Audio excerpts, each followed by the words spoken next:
Hey, welcome to the video.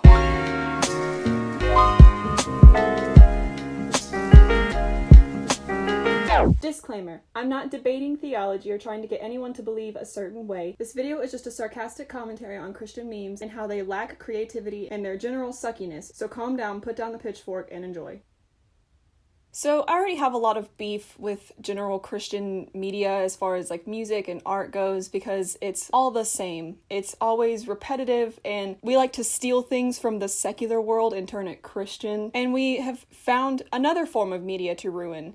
Memes. These things pop up on my Instagram Explore feed from time to time. I don't follow any Christian meme accounts. Honestly, it doesn't matter what you follow. I think everyone's Instagram Explore page is trash.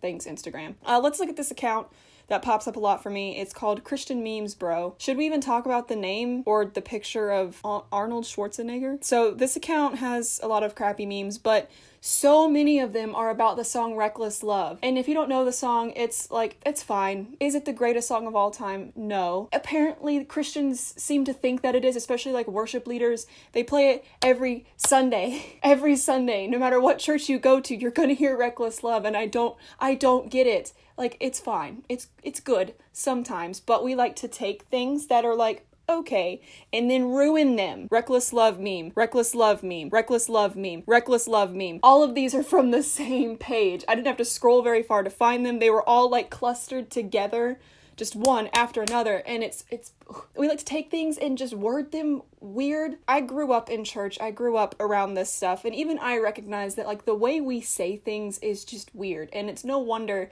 people feel a little alienated from Christians whenever they see stuff like this. I'm not going to play this video because obviously it's copyrighted music. It's Reckless Love, but it says when the worship team plays Reckless Love over the congregation. They could have just said when the worship team plays Reckless Love. They could have just said for the congregation or for the church, but we have to say weird stuff like over the congregation. And then they also have this one called when you use your meme making skills to make cool graphics for your church, but ironically it has like download meme generator from memecrunch.com right there at the bottom. So like they didn't even make this meme. They used a meme generator website that made it for them, and they're like, when you use your meme making skills. Let's see what graphics they think their mad skills granted them. Yep, here we go. This isn't unique. This isn't cool graphics. This is like something you could find at a Target. Sorry, I shouldn't really be dogging on, because this is like this individual person made these and I'm just trashing them on my YouTube channel. If you're watching this, try a little harder. Be a little more creative. Stop taking things that are already popular and just regurgitating them for the purpose of a church. Try making something new. Supposedly, our God created the entire world, and we can't be any more creative than this. Are you kidding me? Whew, I'm gonna start preaching. I said I wasn't gonna get into it. Okay, this one actually is kind of funny. Having children, owning nice stuff. That's true, and that's why I'm not having children. And then they have to slap on this, we become what we consume, join the revolution, and put morals back in media. You're a meme account. Why do we have to turn everything into a morality lesson? You really think your bland, crappy memes are the revolution to putting morality back into media? No, I can tell you who's following these accounts. It's Christians with no sense of humor who think this kind of stuff is funny.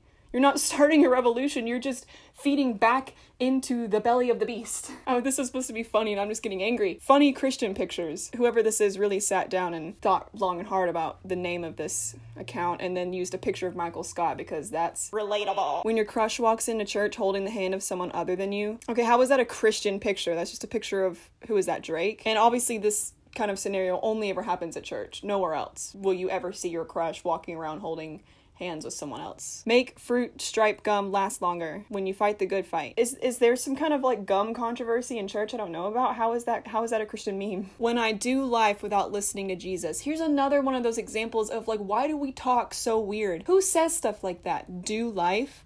Why are we like this? Okay, so this is a different meme account. I'm moving on. When your phone goes off in church and you have that ridiculous ringtone. Okay, is there something called ridiculous ringtone? Because they have it capitalized, but like, I don't know what this is. Is this something I'm supposed to know? I'm not even really talking about this meme in particular, but I do want to talk about the hashtags next to it. Hashtag capital child, capital of, capital God.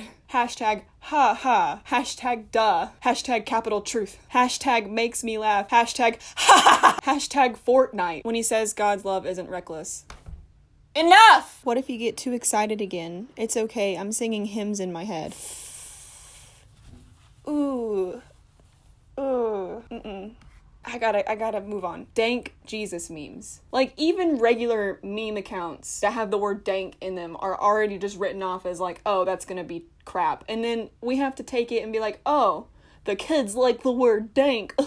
I hate this. They're blocked by Joel Osteen. Is that real? That actually is kind of funny if that's real. When you're in the mood for some Sunday Jesus jams, but your friend starts playing secular music, God forbid your friend plays some good music. Ooh, I said it. Hashtag happy, hashtag Sunday, hashtag Jesus, hashtag jams, hashtag no, hashtag secular, hashtag music, hashtag dank. Okay, come on. You have the word dank, a word that is very specifically correlated with weed. Right? The devil's lettuce. And you don't listen to secular music. Like, imagine looking up hashtag dank. You're looking for some good, like, cannabis nuggets, right? Because that's what that word is for. And then you find this meme. By the way, that's probably their point. That's probably the reason why they chose to do that, so that they can, like, hashtag convert. That's not doing anything for anyone. They're just gonna see that and be like, and they're gonna move on to find some good dank pot. When your friends from your small group try and get you to do stuff, I don't want to do things. I want to not do things. Relatable! When your friends want to hang out, but you don't. Sorry, it's a Christian thing. You may not get it. It's so hashtag relatable. Live, laugh, love. Have you tried essential oils for your diabetes?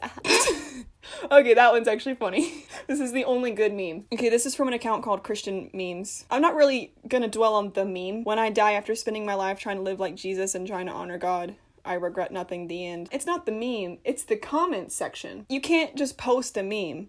You have to have someone come into the comments and, like, debate theology. I'm not doing it in the video. Don't click off. It's okay. You signed this in the beginning of the video, so you can't click off now. But someone's gotta come in and be like, it's based on faith, not on works. It's a meme. Why do we gotta ruin everything? Why can't we just take something funny? It's not funny, but, like, in theory, if this was a funny meme, just be like, huh, and move on. No, we have to be like, all right. In Galatians 5:4, it says, no, just leave it. Christians be like, look at this crap zoo. Just say Shih Tzu, it's fine. We know you're not cussing, it's fine. Guys with hair like this have 179% chance of telling you to lift up a shout of praise. It's true and they should say it. All worship leaders that, like, try to be too trendy have this haircut.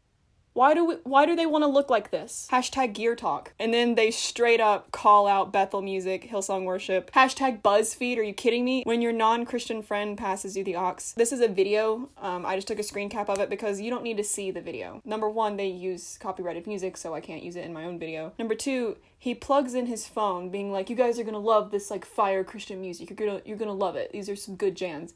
And then he plays the most, like, bland worship song, like the live version, which is arguably the worst version of any song, plays the live version of a worship song and is, like, lifting his hands up and being super obnoxious, and, like, all his friends get out of the car. The reason people don't like us and feel weirdly alienated because our music is so just... people who aren't Christians aren't gonna, like, get into that. The live version of a worship song. I have one meme saved in a folder called Actually Funny Ones, and it doesn't even come from a Christian account. We put statues of you in every church and we all wear necklaces in your memory. There better not be of me dying on a cross. Keith?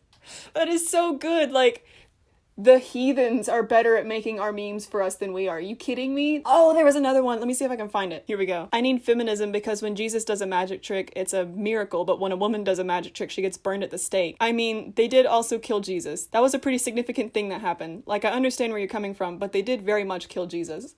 God, I can't believe when I was recording this, I forgot to mention the last part. They killed him a little. He got better. Come on.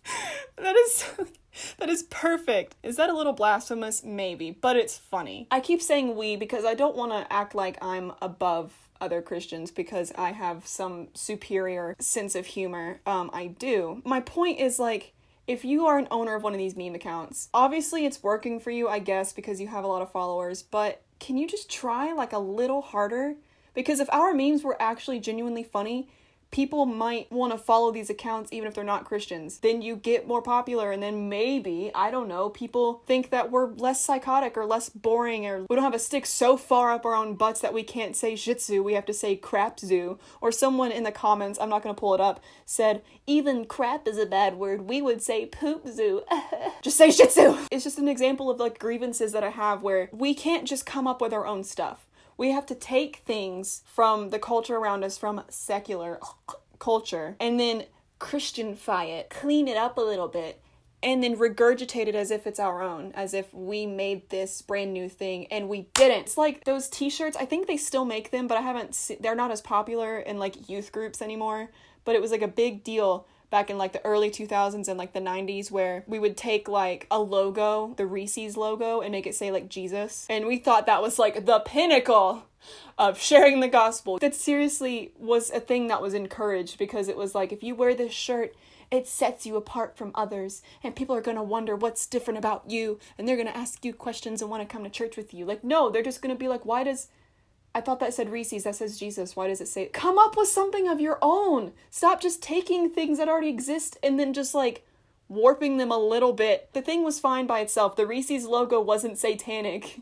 You making it say Jesus doesn't make it like suddenly holier. It just makes it a crappy t-shirt. Ooh, I'm sweating. I do want to mention the only funny person that I have, okay, this isn't 100, I'm exaggerating a little. The only funny memester I'm aware of out there, our memester fighting the good fight, is John Crist, okay? Say what you will about Christian memes, but John Crist is killing it. He is actually funny, and he makes up his own jokes. He already has his own memes. He's got this check your heart meme. It's funny within context if you know what that means. It's basically like a thing that was used in the past to kind of like degrade people, and now he's taken it and actually made it something funny and not something hateful. But check your heart was like a saying back in the day. If you were like about to do something bad, it's like, check your heart, like where's your heart? An example of like check your heart was he found a bottle of wine that said reckless love.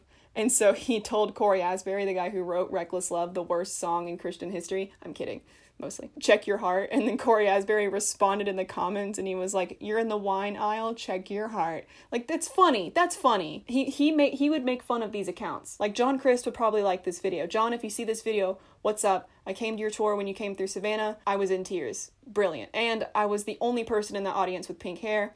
And you said that no one from SCAD, the Savannah College of Art and Design, would be there. I'm not from SCAD, but I genuinely considered going there. So, does that count? I think the thing that made me find John Crist and then decide, like, okay, I'm on board with this guy, was this particular meme. He took the announcement for Coachella last year and changed it to Christchella.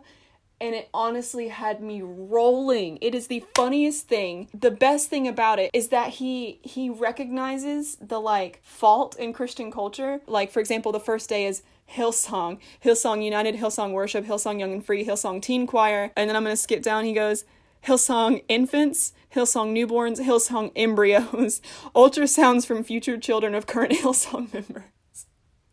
Like, it's true. People are obsessed with Hillsong to the point where if there was a Christchella, there would be a whole day, like, dedicated to Hillsong. Hillsong would be playing every single day at Christchella because, honestly, Christians worship Hillsong more than they do Jesus. Oh, I said it. Switchfoot secular set. Stephen Curtis Chapman's son's secular band. That's Colony House, for those of you who don't know, and Colony House is awesome. Please check them out. I love them.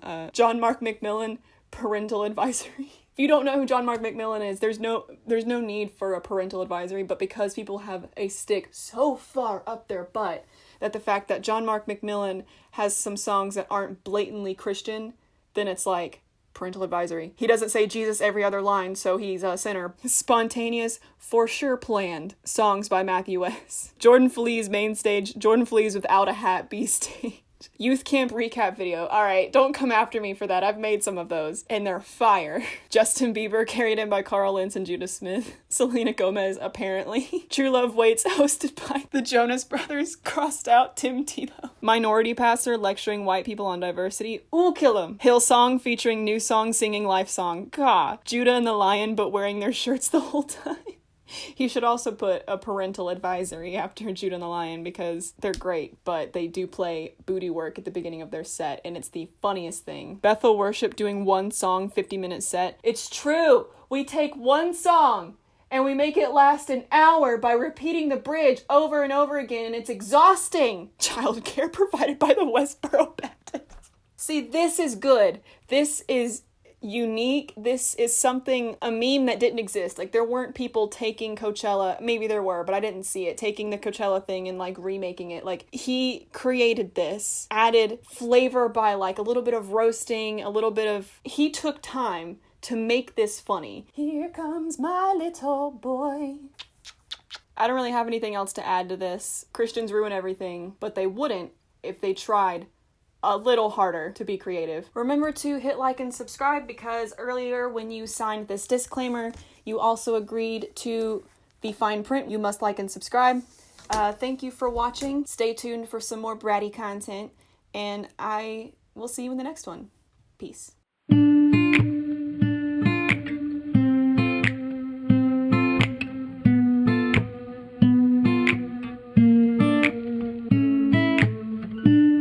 Put my foot in my mouth again. I literally just found another funny one from a non-Christian account that says, still on for Friday? Friday? Yeah, the Last Supper. The what? Supper. Normal supper with the fellas. Come on!